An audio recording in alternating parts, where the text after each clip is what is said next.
I'm Luke Summerhays, and I love Landorus. Particularly when they first appeared in Pokemon Black and White, without their Therian forms, the trio of Tornadus, Thundurus, and Landorus were often called the Genies by Pokemon fans. Defined for many people in the West by the Disney adaptation of Aladdin, Genies, or Jinn, are invisible spirits ubiquitous in pre-Islamic Middle Eastern folklore. Many people are quick to correct anyone who calls them genies, saying actually they're based on Japanese kami. But it isn't quite fair to say their similarity to genies is purely coincidental.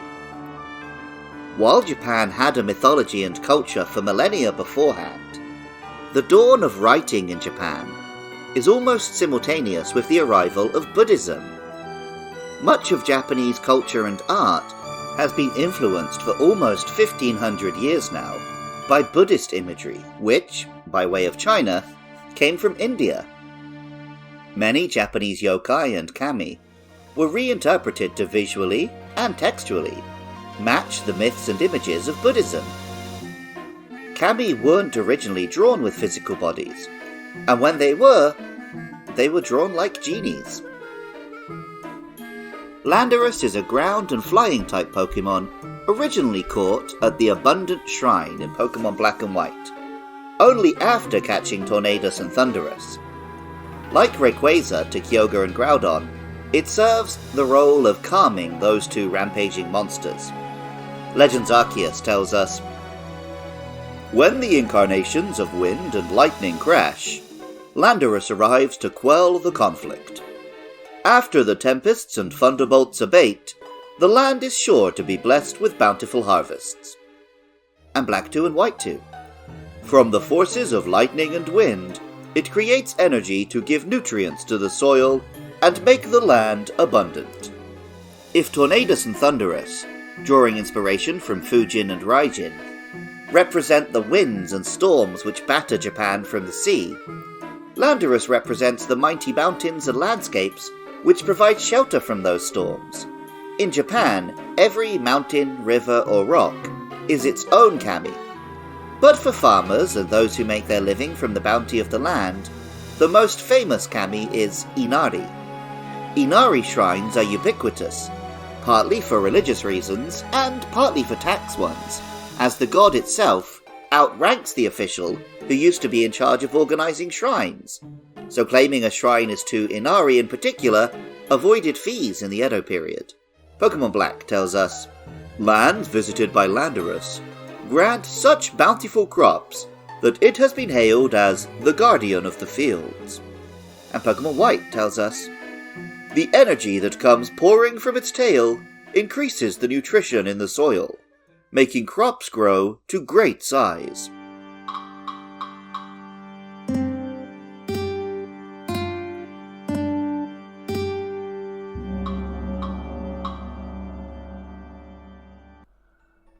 Welcome back to Moyles on Mon. Landorus. Why are these three not together? Was this guy, added in Black 2? I don't think he was added, but he's like a sort of more of a post-game extra one or whatever. Oh, right, okay. You know, he can't have been added in Black 2 because he comes before Kyurem in the Pokedex.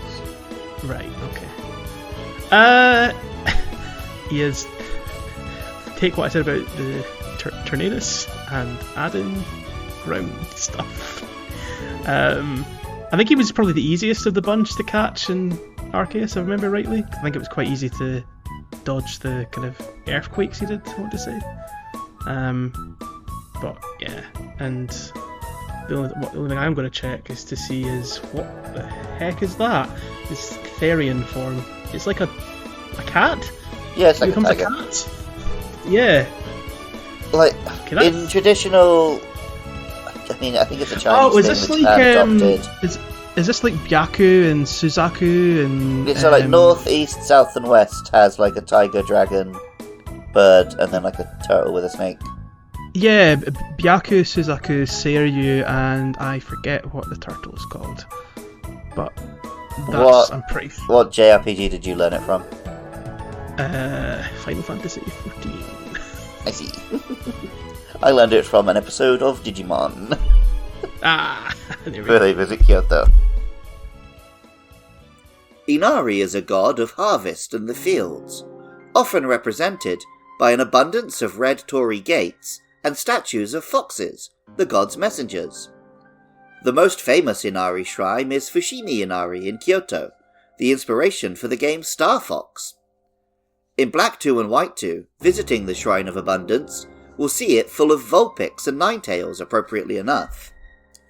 While Japan's landscapes do defend some regions from storms, the same tectonic activity which made those mountains also creates fearsome earthquakes and typhoons. And just as Landorus can quell Tornadus and Thunderous, on the competitive scene, it's actually the much greater threat. In its incarnate form, Landorus can be a great physical attacker, or, thanks to the ability Sheer Force, an even greater special attacker. It has excellent typing and a wide move pool, with great attack and decent speed. As with the other forces of nature, it also gained a Therian form in Black and White 2. Legends Arceus says of this form, Landorus soars through the sky in this form, bestowing plentiful harvests upon the land and earning the people's reverence. It can traverse the world of Hisui in a mere couple of hours. In this tiger form, Landorus trades a little special attack and a little speed for a huge boost in physical attack. And just for good measure, it gets the top tier ability Intimidate, lowering opponents' attack on every switch-in. Landorus Therian is so dominant competitively, it was once in all 8 of the top 8 teams at the World Championships. In fact, the only times Landorus isn't in the top tier is when it's outdone by that other great intimidator, Incineroar. Friend of the show, Mikey from Pokemon Crossroads, got in touch to tell us how Landorus also dominated in the trading card game. Let's talk about Landorus, specifically in its Therian form as Landorus EX.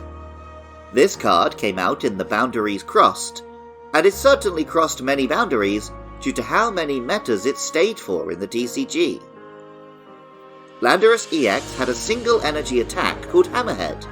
This attack did 30 damage to the active, and then 30 damage to a benched Pokemon. Perfect to start piling on damage in the early game, and take out Pokemon who dare to hide on the bench to avoid a knockout. Landorus EX's second attack, Land's Judgment, was also pretty solid. It cost 3 energy, and did a base 80 damage plus 70 more damage if you discard all fighting energy attached to Landorus EX. While Landorus EX sounded lackluster, the meta said otherwise, as it was included in plenty of decks. Landorus EX had a crushing hold on the game by making it difficult for decks that rely on evolving into Stage 2 from small basic Pokemon, especially those who couldn't evolve fast enough and got hammered by Hammerhead a few too many times. Early on, Landorus EX saw wins at the Pokemon World Championship in 2014, with Haruto Kobayashi's TDK deck. And it gained another win in the World Championship in 2015, by Rowan Stavenau and his Flying Hammer deck. I'm not including any of Landorus EX's regional wins. If so, then we'd hear a lot more. Let's just say that Landorus EX did not help in allowing the meta to evolve, and was an oppressive force in the game. After I learned about Fujin and Raijin, I thought Tornadus and Thunderous were pretty cool, but that just made the addition of Landorus even more confusing. Slowly, this third deity has begun to fit in. Wind and rains and good soil are all the things you need to worship if you want a healthy field of rice to get you through the year. Original music for Luke Loves Pokemon is by Jonathan Cromie. Artwork is by Katie Groves. Funding is provided by listeners at Patreon. If you enjoy this podcast and want to check out other shows by me and my friends, head to podcastiopodcastius.org.